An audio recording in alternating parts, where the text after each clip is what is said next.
हमको तो ऐसा आनंद आ रहा है कि हम अपनी कम सुने, आपकी ज्यादा सुने। ऐसा आहा, मेरो वृंदावन श्री हरदास आनंद आ रहे हैं प्यारे।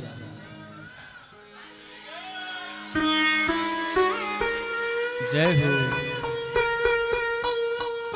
तेरी सांवरी सलोनी सूरत पर हम तो जान निसार कर बैठे हैं, लेकिन यहाँ हम ही नहीं अकेले पागल जाने कितने तैयार बैठे हैं।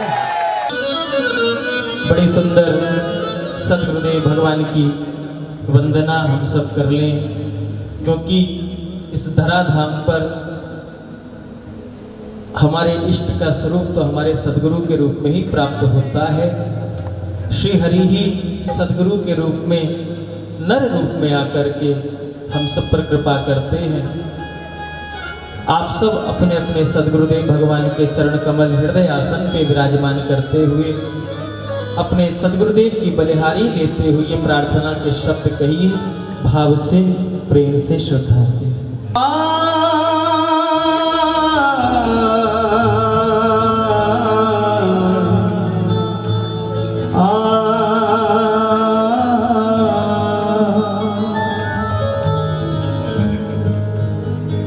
हरि नाम ही केवल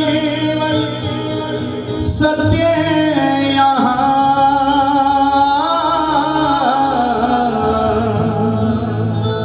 मिथ्या जगत विचार ना सीखो, झूठ कपट निंदा को त्यागो,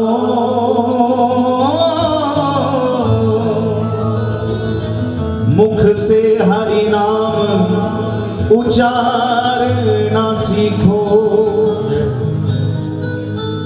निज नैन चकोर बना करके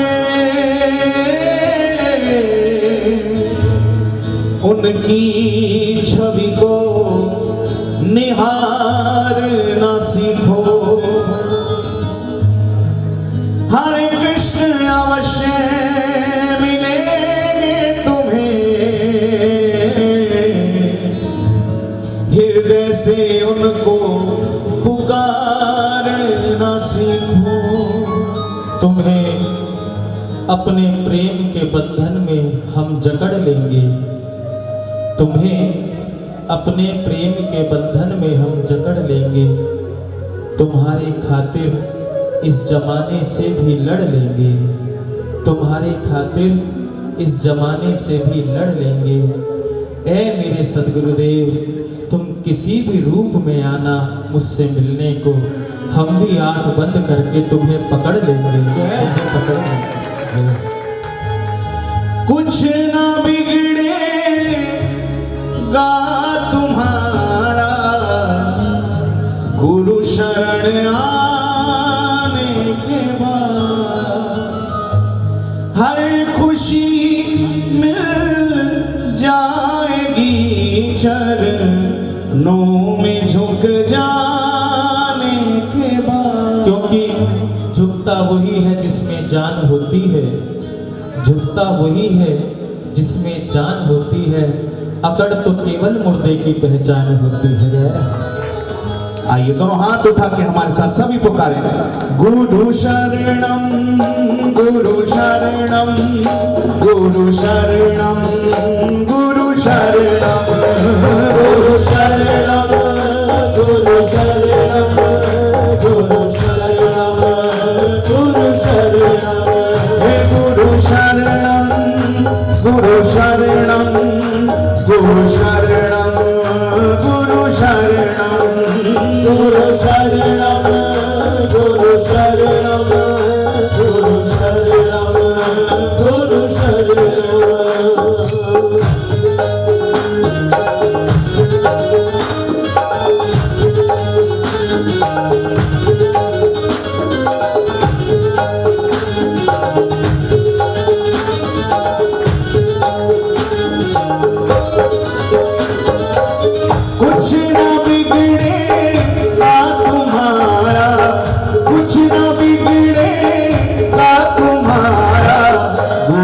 शरण आने के बाद कुछ न बिगड़ेगा तुम्हारा गुरु शरण आने के बाद।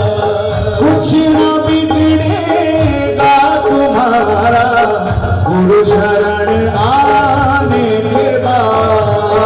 कुछ न बिगड़ेगा तुम्हारा गुरु शरण आने के बाद। हर खुशी मिल जाएगी चरणों में झुक जाने के बाद। हर खुशी मिल जाएगी चरणों में झुक जाने के बाद। हर खुशी मिल जाएगी चरणों में झुक जाने के बाद। हर खुशी मिल जाएगी चरणों में झुक जाने के बाद। हरि शरणम हरि शरणम हरि शरणम हरि शरणम हरि शरणम हरि शरणम हरि शरणम हरि शरणम। हे गुरु शरणम गुरु शरणम गुरु शरणम गुरु शरणम गुरु शरणम गुरु शरणम गुरु शरणम गुरु श्री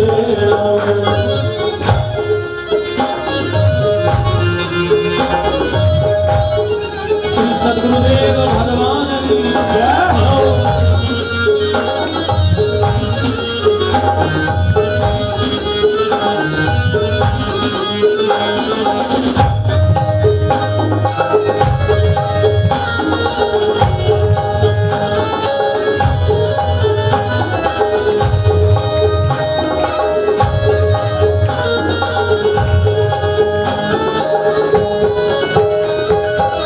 जब तलक है द्वेष मन में कुछ भी बन सकता नहीं। जब तलक है देश मन में कुछ भी बन सकता नहीं। जब तलक है द्वेष मन में कुछ भी बन सकता नहीं। जब तलक है देश मन में कुछ भी बन सकता नहीं। हाँ कुछ भी बन सकता नहीं। कुछ भी बन सकता नहीं। ओ कुछ भी बन सकता नहीं। कुछ भी बन सकता नहीं।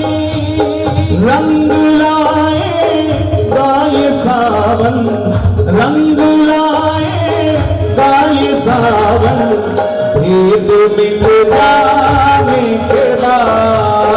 रंग लाए गाये सावन भेद मिट जाने के बाद। हे रंग लाए गाये सावन भेद मिट जाने के बाद। रंग लाए गाये सावन भेद मिट जाने के बाद।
उसके जीवन में कठिनाइयां तो आई हैं साहब। जो भी भक्ति मार्ग पर चलने के लिए आरूढ़ हुआ उसके जीवन में कष्ट तो आए हैं।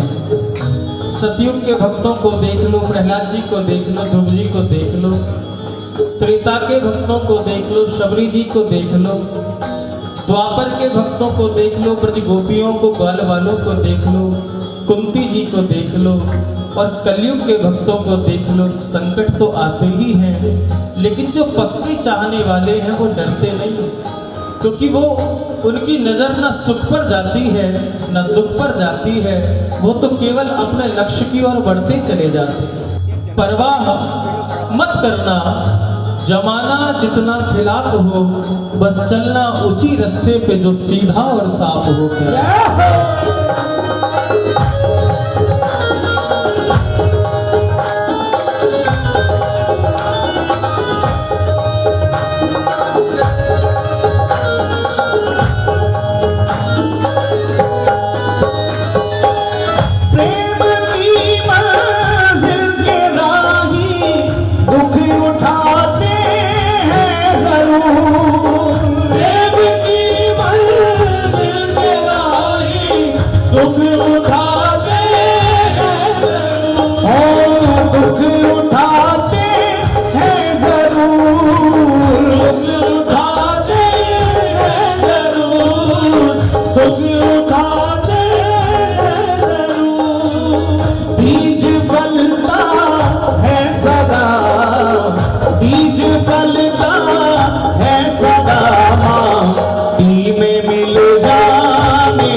जीवन में भजन बनना चाहिए, कैसे ही बने। एक नियम तो ऐसा हो जिस नियम के सहारे हम अपने ठाकुर को पा सके।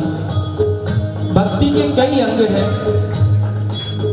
आप गोसेवा करके भी श्री ठाकुर को प्राप्त कर सकते हैं। और मैं तो कहूँ कि अगर गोपाल को प्रश्न करना है, गोपाल को प्रसन्न करना है, तो एकमात्र गोसेवा का ही व्रत ले लो।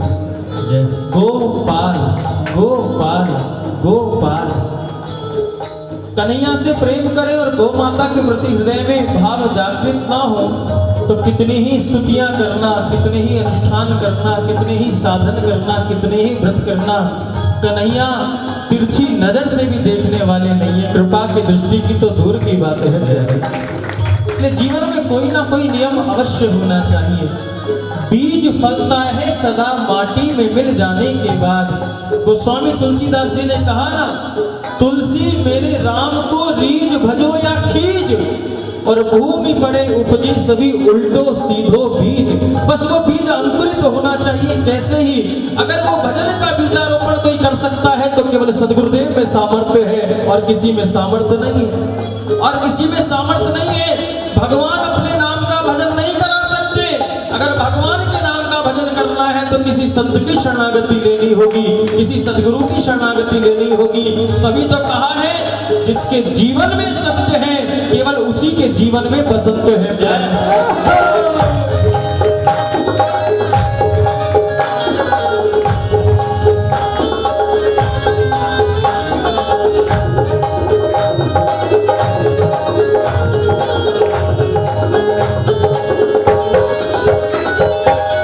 देख कर काली घटा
ढल जाने के बाद कलियां फिर खिलेगी रात ढल जाने के बाद।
इसी कलकत्ता की एक सच्ची घटना बताएं।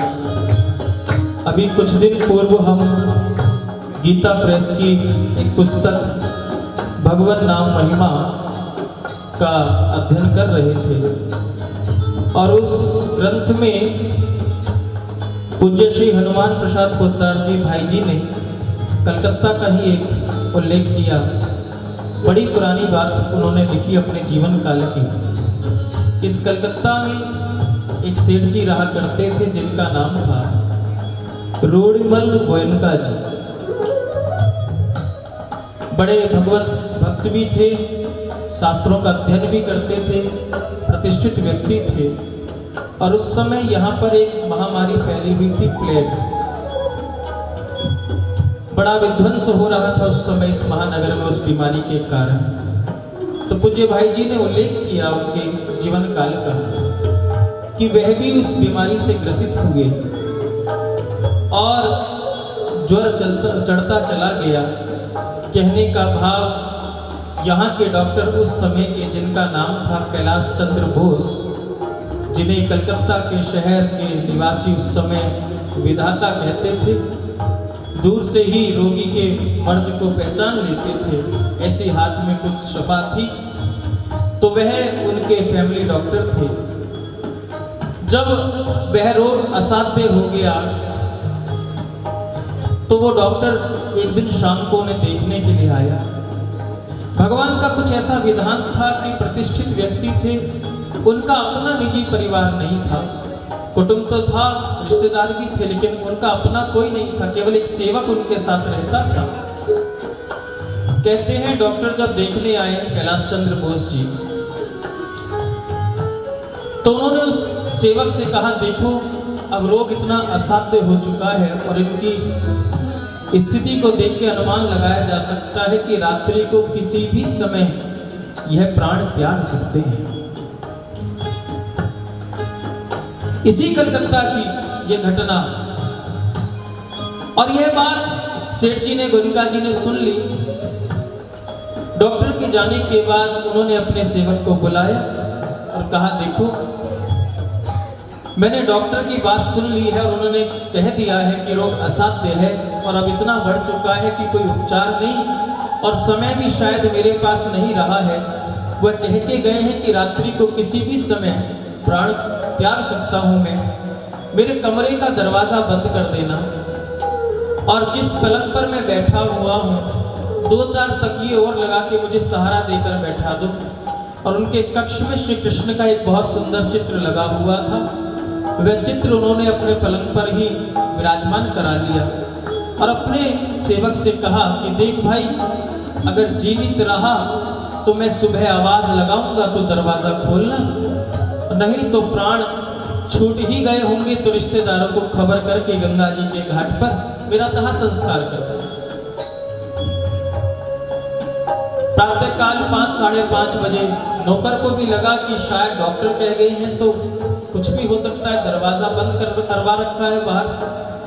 5 साढ़े 5 बजे सेठ जी ने आवाज लगाई अपने सेवक को, और आप आश्चर्य होगा सुनकर, जिस व्यक्ति के लिए डॉक्टर ने ये कहा कि रात को किसी भी समय प्राण छूट सकते हैं, वह सेठ जी अपने कक्ष में स्वच्छंद विचरण कर रहे थे। नौकर देख के हैरान हो गया और सेवक से सेठ जी ने कहा कि जाओ गंगा जी के घाट पर जाओ, कुछ ब्राह्मणों को निमंत्रण दे के आओ, मुझे आज ही ब्रह्मभोज कराना है। 11 साढ़े 11 बजे तक ब्रह्मभोज करके ब्राह्मणों का प्रसाद ही मुझको पाना है। उसको तो वहां भेज दिया और कहते हैं निमंत्रण दे के आए। संध्या के समय वही डॉक्टर उनके किसी परिवार जन वाले को भी देखने गए तो उन डॉक्टर ने पूछा कि गोयनका जी का दाह संस्कार करके कब तक आए। उन्होंने कहा डॉक्टर साहब आप कैसी बात कर रहे हैं, अरे उन्होंने तो आज ब्रह्मभोज कराया है, कम से कम 100-150 ब्राह्मणों का भोजन कराया, वो तो स्वस्थ हैं। डॉक्टर को विश्वास नहीं हुआ, संध्या कालीन वो सेठ जी की कोठी पर पहुंचे, देखा तो सेठ जी चांदी के थाल में भोजन पा रहे हैं, प्रसाद पा रहे हैं। डॉक्टर आश्चर्यचकित कि हो ही नहीं सकता ऐसा। जो रोग आपका मैंने देखा है असाध्य हो चुका था, आपके प्राण कुछ घड़ी के शेष थे, आप इतने स्वस्थ रातों रात कैसे हो गए? और ये भोजन जो आप कर रहे हैं तो आपके लिए हानिकारक है, ये किसके कहने पर कर रहे हैं? सेठ जी ने कहा जिसने बचाया उसके कहने पर कर रहा है। इसी कलकत्ता की घटना। डॉक्टर सहम गया, डॉक्टर पास बैठा, कहा सेठ जी थोड़ा विस्तार से बताओ आखिर हुआ क्या, रातों रात चमत्कार कैसे हुआ? कहा डॉक्टर साहब आप मेरे सेवक को कह करके गए थे कि रात में किसी भी समय मेरे प्राण छूट सकते हैं। मैंने अपने सेवक से कहा कि मेरे पलंग पर ही मैं चल नहीं सकता था, उठ नहीं सकता था अपने आप। श्याम सुंदर का चित्र मैंने विराजमान कराया, 4-5 तकियों का सहारा लेकर मैं बैठ गया। तब मुझे अपने सदगुरुदेव के मुख से सुनी हुई श्रीमद् भागवत के महात्म्य की कथा स्मरण आई। उसमें जब नारद जी और सनकादिक ऋषियों का मिलन होता है तो नारद जी प्रार्थना करते हैं, हे सनकादियों आप श्री हरि शरणम हरि शरणम हरि शरणम इस मंत्र का सतत जाप करते रहते हैं। इस मंत्र का ऐसा प्रभाव आपके ऊपर है, ना तो आपको जरा अवस्था आती है, वृद्धावस्था आती है, ना ही आपको कोई रोग स्पर्श कर पाता है। मैंने तो अपने सदगुरुदेव के बता मुख से सुनी हुई भागवत के उस मंत्र को याद किया। रात भर जब तक मुझे होश रहा मैं हरि शरणम हरि शरणम हरि शरणम करता रहा, और जब कब तक नाम चला मुझे पता नहीं, लेकिन सुबह 5 साढ़े 5 बजे जब मुझे चेतना आई तो मैंने अपने आप को बड़ा स्वस्थ महसूस किया, बड़ा हल्का महसूस किया, और जो घंटियां हो गई थी वो भी सब धुल चुकी थी। तो कहा कि मुझे लगा कि कहीं मैं स्वप्न तो नहीं देख रहा हूँ, इसलिए अपने भ्रम को मिटाने के लिए मैं पलंग से जैसे ही उतरा तो पूरे पलंग से उतरते ही पूरे कमरे में जब घूमा तो मुझको अलग ही आनंद, एक अलग ही स्वास्थ्य, एक अलग ही ताजगी का अनुभव हुआ। डॉक्टर साहब आप तो केवल दवा करके गए थे, लेकिन हरि शरणम की ऐसी दुआ लगी मुझे कि मैं आपके सामने जीवित हूँ। हरि शरणम गुरु शरणम प्रभु शरणम। इस नाम का सतत जाप जो करता है ना रोग छू पाता है ना कोई संकट छू पाता है। बस यही तो हम सब का एक अवलंब है, इसलिए दोनों भुजा उठाए, एक बार आप भी आश्रय ले लो, पुकारो हरि शरणम हरि शरणम हरि शरणम हरि शरणम हरि शरणम हरि शरणम हरि शरणम हरि शरणम गुरु शरणम गुरु शरणम गुरु शरणम गुरु शरणम गुरु शरणम